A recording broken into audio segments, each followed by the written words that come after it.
Қайырлы күн. Бүгін қоғамдық тыңдаудың тақырыбы 2027-2031 жылдарға арналған ДТА жауапкершілігі шектеулі серіктестігі Луговской құм қиыршық тас кен орны үшін қоршаған ортаға әсер етуге рұқсат алуға арналған нормативтік құжаттар. Бастамашы ДТА жауапкершілігі шектеулі серіктестігі, жобалаушы ЭКО-КС жауапкершілігі шектеулі серіктестігі. Ашық жиналыстар арқылы қоғамдық тыңдаулар өткізу үшін жалпы жиналыстың хаттамасын енгізу және ашық қоғамдық тыңдаулар қатысусын және дауыстарды санауға жауапты тұлғаны сайлау, сондай-ақ қоғамдық тыңдауларға өткізу ережесін бекіту қажет. Жалпы жиналыстың қатысушы және дауыстарды санауға жауапты тұлға ЭКО-КС жауапкершілігі шектеулі өкілі Рахымбаев Меруерт Тілеуқызын сайлауды ұсынамын. Дауыс берсеңіздер.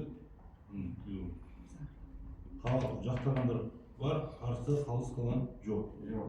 Ашық жиналыс арқылы қоғамдық тыңдаулар өткізу регламенті баяндамашыларға 5 минут.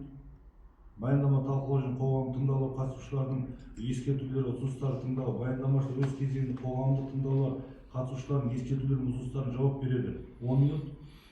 Және қоғамдық тыңдаулардың қорытындысын шығару 2 минут. Дауыс берсеңіздер. Қолдайсыздар ма? Қарсы қалыс жоқ. Ендігі сөзді баяндамашы ЭКО-КС жауапкершілігі шектеулі серіктестігінің өкілі Рахымбаев Меруерт Тілеуқызына береміз. Саламатсыздар ма? Жиналысқа қатысушылар. 2027-2031 жылдарға арналған ДТА жауапкершілігі шектеулі серіктестігінің Луговской құм қиыршық тас кен орны үшін қоршаған ортаға әсер етуге рұқсат алуға арналған нормативтік құжаттар. Аталған нысан Рысқұлов ауданы, Жамбыл облысы Рысқұлов ауданы Құлан ауылының оңтүстік-батысында 6 шақырым жерде орналасқан.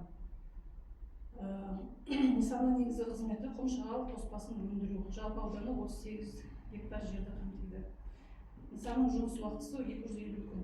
Нысанда құм шағал ашық тәсілмен өндіріледі. Жылдық кен өндірісі көлемі 2027-2031 жылдар аралығы болып табылады. Жобаның мақсаты құрылыс құмы мен қиыршық тас жол салуға, бетон өндірісіне және тұрғын үй құрылысына қажетті материалдар өндіру. Нысанның өндіріс алаңындағы негізгі көздері бульдозер, экскаватор, жүк көлігі жұмыстары, ашындылар, арту, тасу, кен қоймалары болып табылады. Атмосфераға ластаушы заттарды шығаратын 8 ұйымдастырылмаған ластаушы көздерден жылына 13 тонна ластаушы заттар бөлінеді. Тұрғын үйлермен ары қашықтық 6 шақырымды құрайды.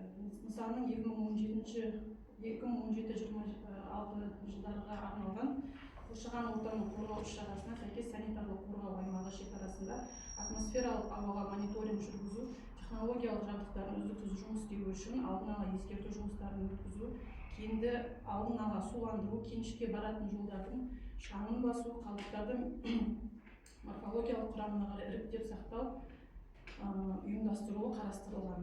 Нысанның санитарлық толық қорғау аймағы 500 метр, санитарлық қауіптілік 2 санат, экологиялық зардап деңгейі бойынша 2 санатқа жатады.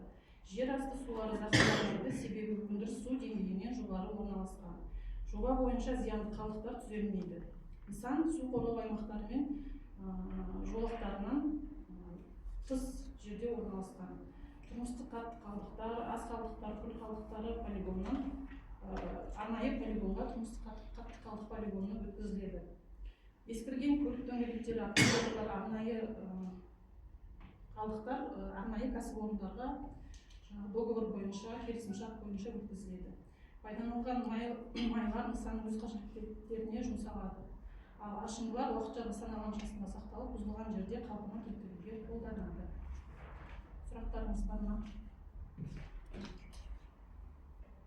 Мен түсінген карьер ғой біздің.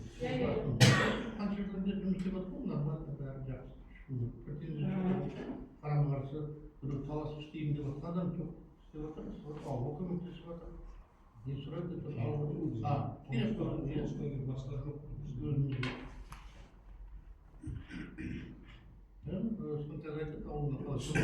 түсінікті ғой, негізі. Дұрыс айтылған, карьер бәрі ауылға керек қой. Құрылыс материалы бар енді 10 жауып таста, ана жауып таста, сол кейін тараздан тасимыз ғой. Тұр ғой жақты жерде істеп жатыр, неме ол. Жазында бір істейді, қыста почти істемейді деп отыр жаңағы. Айтып отыр ғой. Істесін көз қайда Uzatsa uzatып беру керек, кішкентай бұндайды қолдап, көмек беріп жүру керек. Демеп жіберсек, ары қарай өзі түсінбей істейді. Әлем болса да одан кейін ақыры осы жерде планда болғаннан кейін, план әкімшілігінен, аудан әкімшілігінен еш жаққа алыс кете алмайды. Бәрі подпротнойым осы жерде. Енді дұрыс айтасыздар. Менің ойым сол. Енді қарап отырсақ, жалпы жиналыстың келіспеушілігі жоқ. Бұл жоба экологиялық нормаларға сай, ауаның ластануына қауіп төндірмейтінін жеткізіп отыр. Барлық ұсынылған материал қолжетімді және түсінікті болды. Қатысушылардың шешімін қоғамдық тыңдау өтті деп танимыз ғой. Иә. Барлық қатысушылар өз пікірлерімен ниетіне алғыс айтамыз. Айтылған ұсыныстар мен хаттамалар ескеріледі. Енді айтылған ұсыныстарды біз айтамыз тағы да. Енді жаңа айтып отыр ғой, ауылдан алыс орналасқан біраз ұсыныстар мен маған мына кісілерге де айтқан. Так что жиналыс осымен тәмамдайық.